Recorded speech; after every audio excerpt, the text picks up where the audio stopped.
All right, I don't see anybody else in the waiting room, so let's go ahead and get started.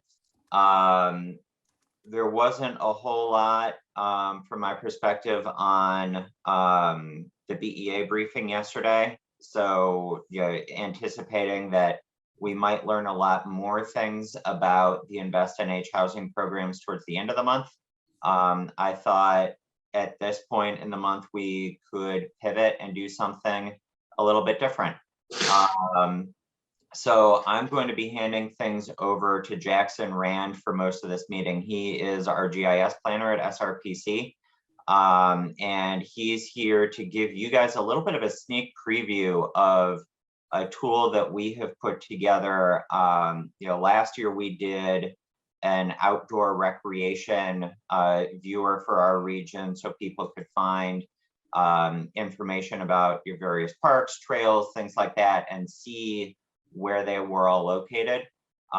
We've been working over the last year or so on a similar model for an arts and culture viewer. And we are planning to formally, I think, launch that at our annual meeting, which will be next week, Thursday, the 23rd. I think I put a link to register if you're interested on the agenda today. It should also be on our website, or if you have trouble finding it, just shoot me an email and I'll make sure you get that link. So with that, I'm going to hand things over to Jackson. Thanks, James. Hi, everyone. My name is Jackson Rand. I'm the GIS planner at Stratford Regional Planning Commission. So just to echo what James was saying, we have been creating this arts and culture inventory, and it will be launched next week. So next week, you guys will be able to play around with it on your own. But today I'm going to give a quick demonstration of what it is and how to use it. So I'm going to share my screen so you guys can see this, and I'm going to turn off my video while I'm doing that just to make sure everything works properly, but I'll be back. Once let's see. Cool. Can someone just give me like a head nod that you can see? Looks good. You're good. Awesome. Okay, so this is the home screen that you'll see when you go to our arts and culture inventory. There's a lot of introduction text on here about what the project is, what kind of funding sources we use to do this inventory, how to use the map viewer, and a big disclaimer that this project is ongoing. It is not complete. Some towns are more complete than others. I'd say we probably have 5, 6, 7 towns in the SRPC region that are fairly complete. And then we have several towns that are fairly incomplete at this point. So we're publishing what we have because what we have is worthwhile and usable, but we acknowledge that we still have a lot of data to collect to continue adding to this viewer. So I'll click through it so you guys can see what we have. There are 8 different tabs of categories of arts and culture sites, and I'll explain what you can find on each of these tabs. So we're looking at the historic tab right now. The historic sites are going to be anything on the National Register of Historic Sites, buildings, excuse me, and structures, plus other locally designated historic sites.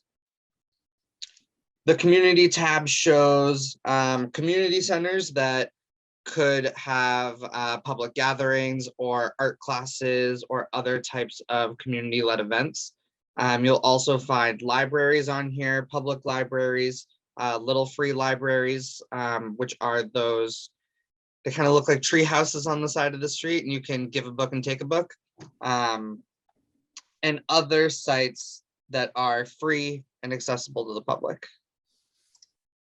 The retail tab has arts and crafts stores, antique stores, breweries, and other sites where you may go and purchase locally made goods.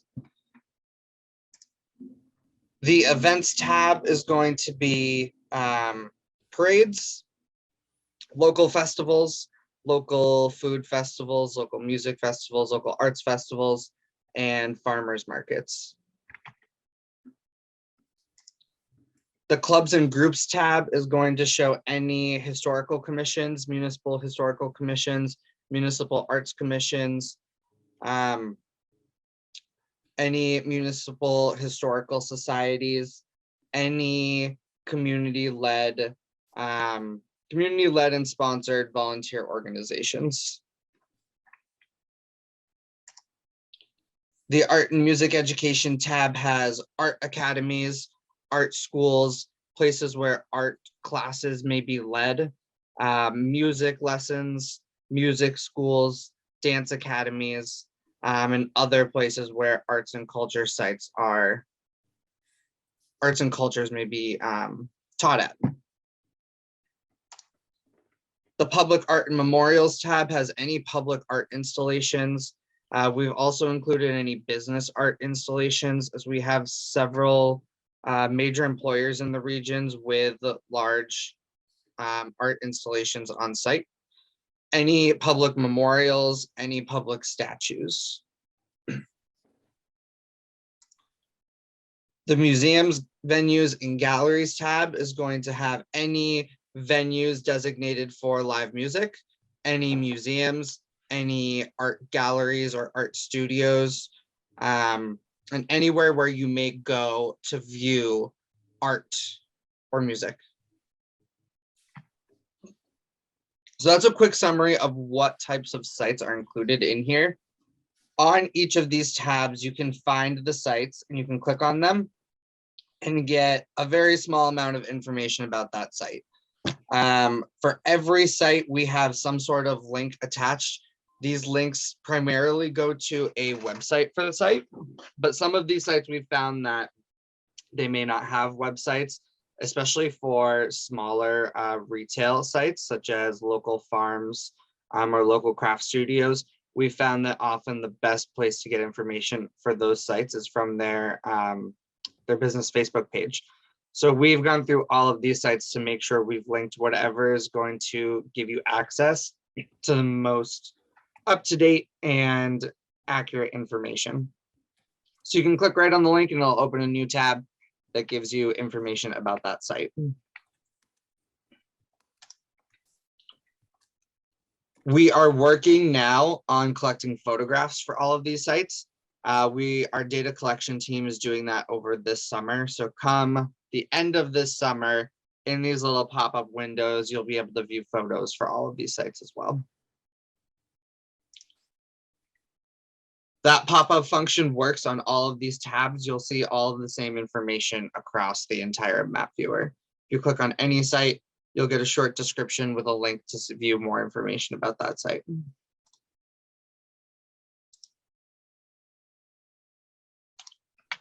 So as I said, this inventory is a work in progress. Some municipalities are more complete than others.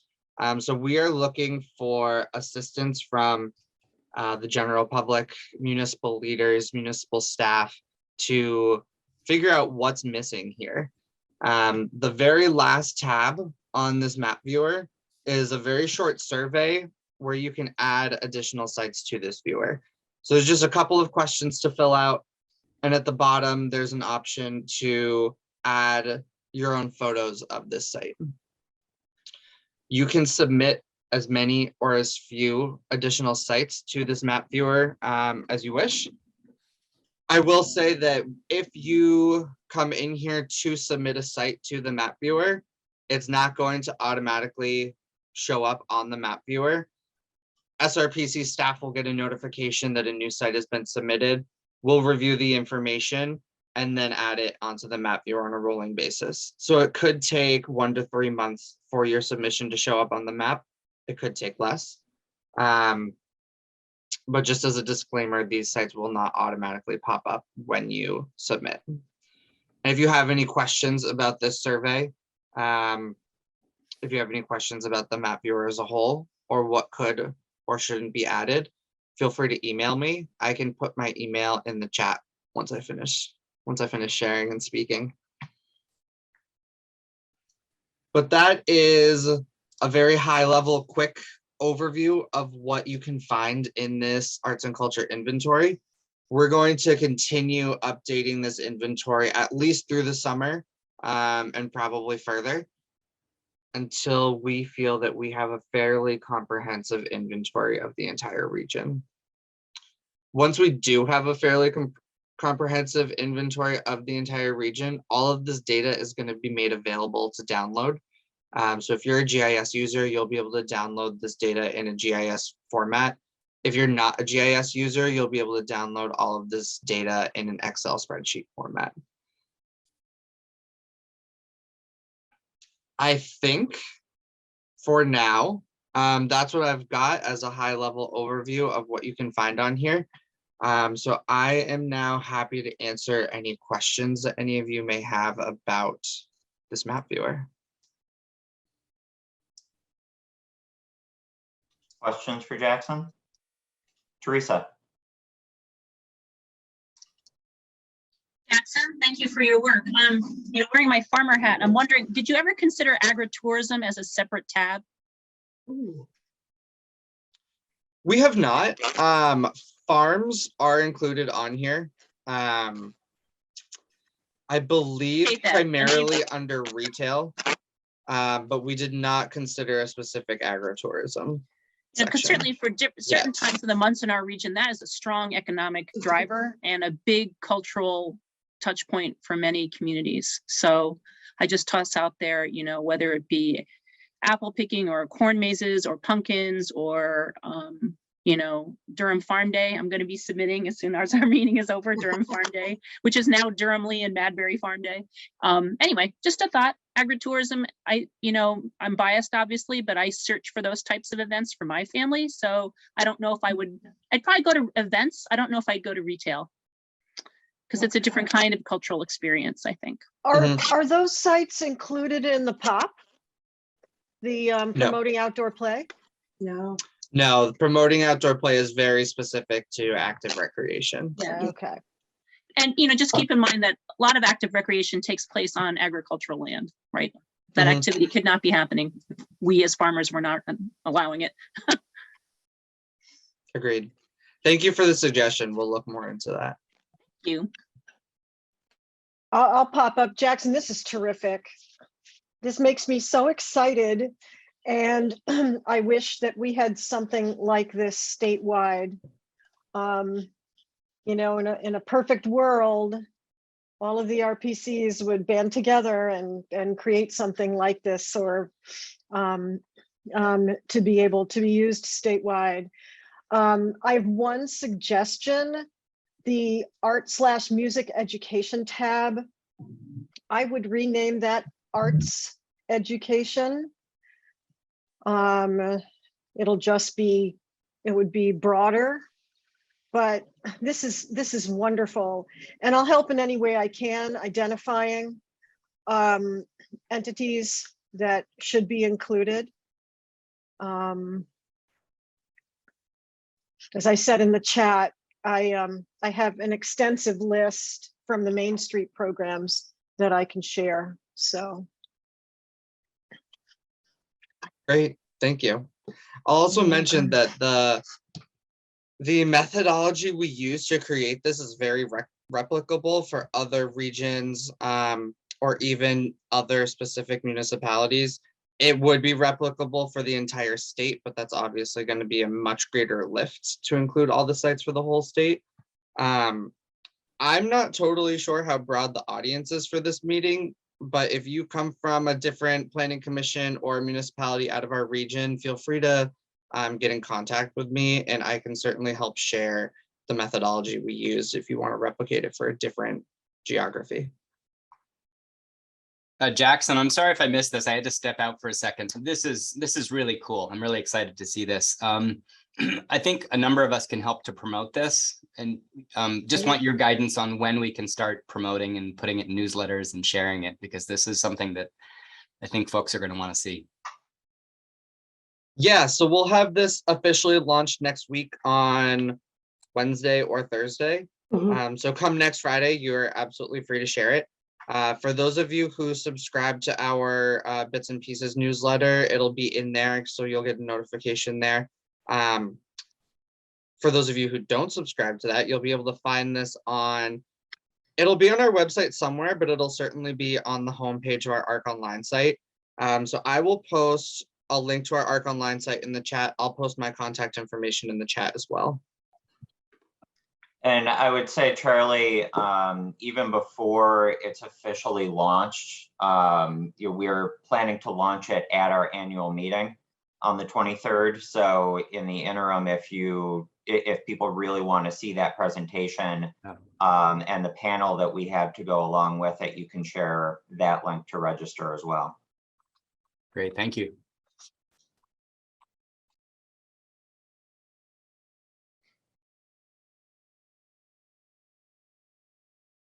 Other comments, questions for Jackson? James, how did you say we could submit things? Sorry if I missed. Like I'm clicking in the link in the agenda, but that goes to your annual meeting invite?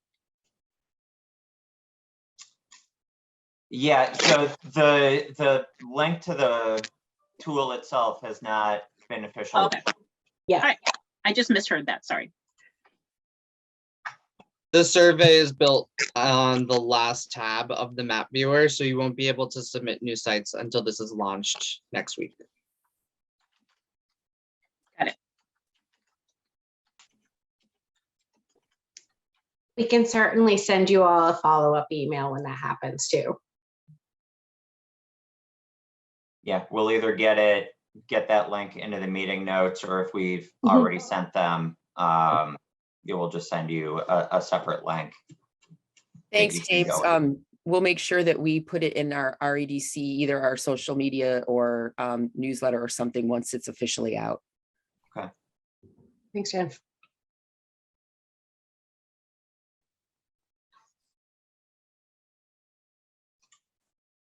Other comments, questions, things you're excited about, things you have to figure out with this? Outstanding work, Jackson. Well done.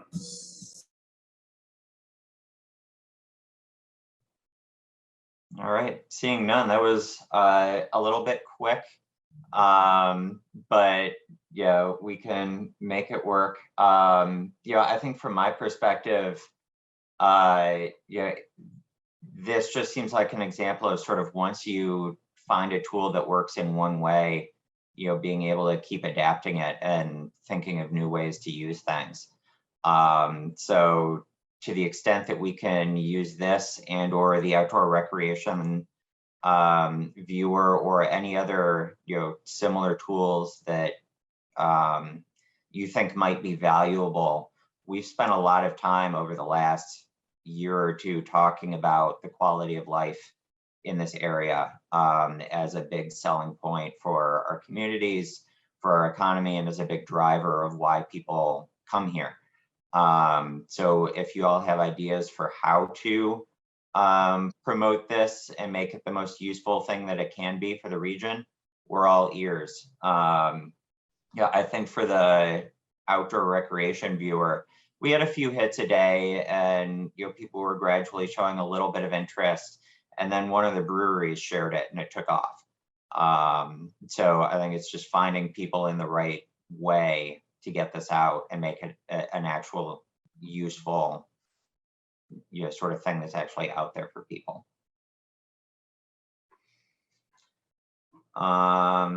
Let's see, we had a couple other announcements to go with your agenda. We had one from the Workforce Housing Coalition for an upcoming bus tour of resident-owned manufactured home parks. Again, you're sort of taking a look at a specific niche housing type as part of the greater housing discussion. So that's coming up if you're interested. Jen Autumn was supposed to be hopping on to give a quick pitch for the Resiliency Roundtable, but I don't see her yet. Are you able to do that? I don't have the details. I don't have the details in front of me either. However, I can tell you next Monday morning, we are hosting the next in our series of resiliency roundtables. It's going to be part 1 of 2, talking about local food systems and the resiliency of our local food systems. We have a speaker from CELT who will be talking about the land conservation aspects of the agricultural universe, as well as a speaker from the UNH Sustainability Institute. That will be the first of the 2 series, and in the series, excuse me, and the second date to be determined still will be more of a boots on the ground, featuring a few folks from our region's agricultural community talking about their experiences. So we hope it'll be a really great experience. I'm getting cat bombed at the moment, and I hope you can join us next Monday morning if you are available to do so. I believe registration information was sent out in bits and pieces and whatnot, but I can put it in the chat here if you would like. Yeah, that sounds good. James, quick question. Do you happen to have the date of the housing tour of the resident-owned communities? I can find it, but I see Nick on the call. Oh, He can probably just give it to you. So it's it's actually this Thursday from 4 to 6, and I can drop in the registration link there if anyone would like to join us. We'll stop by 3 communities, talk to some residents, go inside one of the units. So we're excited to explore that in a little more detail. cool. Thank you. Thanks, Nick.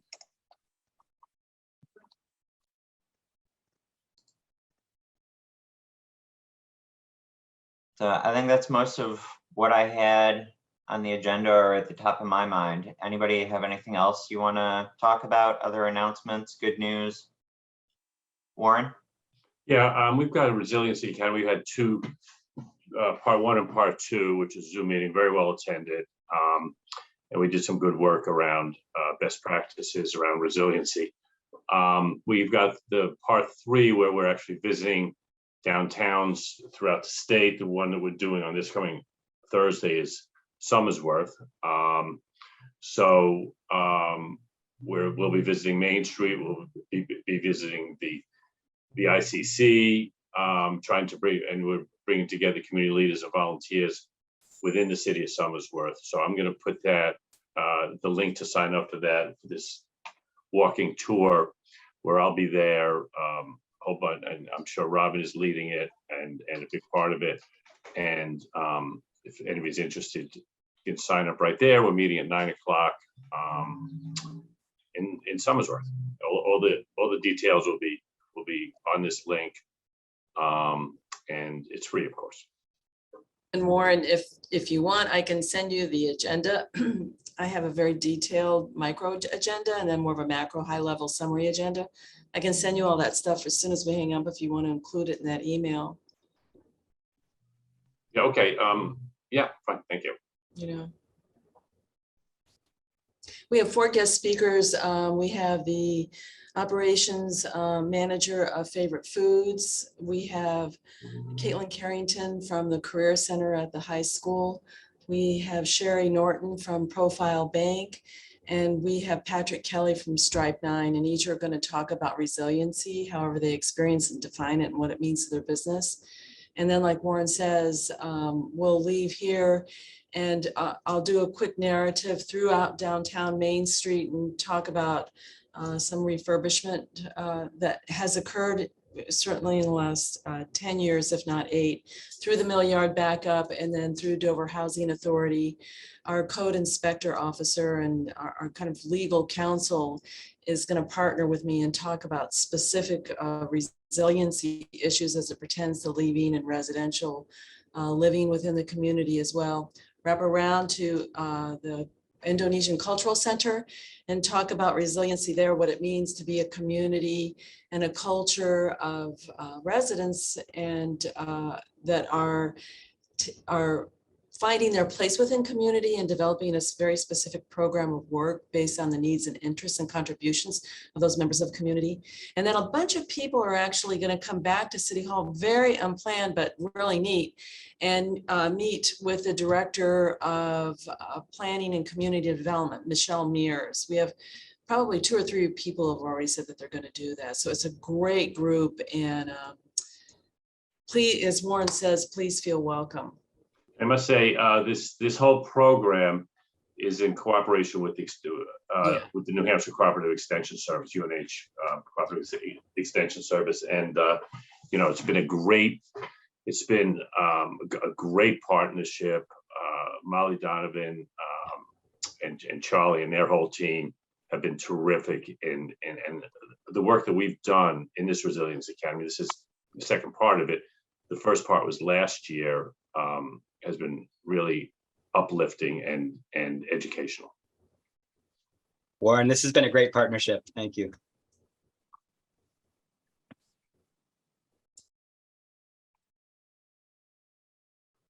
Anybody have anything else for the group?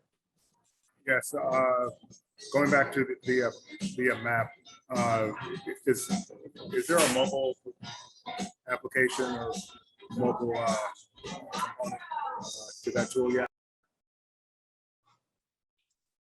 Yeah, once we launch it, you'll be able to open the link on your computer or on a mobile device and have all of the same functionality on both. Okay, technical question. Then, how much data can you hold? There's no limit.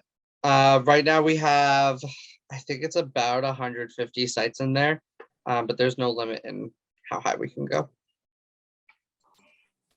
Okay, that would include mapping elements like roads, highways. Yeah, correct.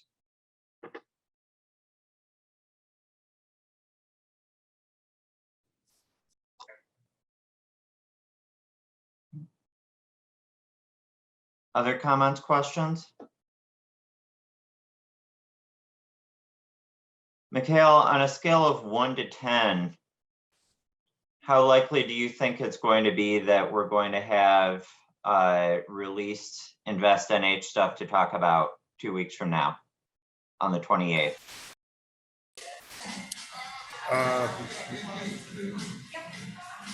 Right now between 7 probably to 9. 7 to 9. Yeah. Okay. Yeah. Then it sounds like you guys are having an awesome party in the office. So I can, I'll definitely plan to leave some time for us to take a look at those together. If it's possible for somebody from BEA to join us, whether that's the commissioner or NOAA or whoever else would be able to answer questions on those. I know we're probably going to get some answers on Monday at Commissioner Caswell's briefing, but if there's somebody who's free to join us for more, that would be awesome. And if not, we can read through and talk through some things ourselves.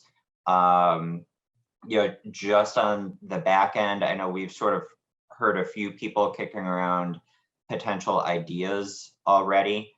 So if anybody has ideas for projects, you're looking to play matchmaker, you're looking for some help, just with the logistics of the grant writing or, pulling data or anything like that, if you, please feel free to reach out and we'll see what we can do. All right, last call. Anything else from anybody? Yes, one more thing. So, so after this call, if Jackson, James, Jenny, Loopy,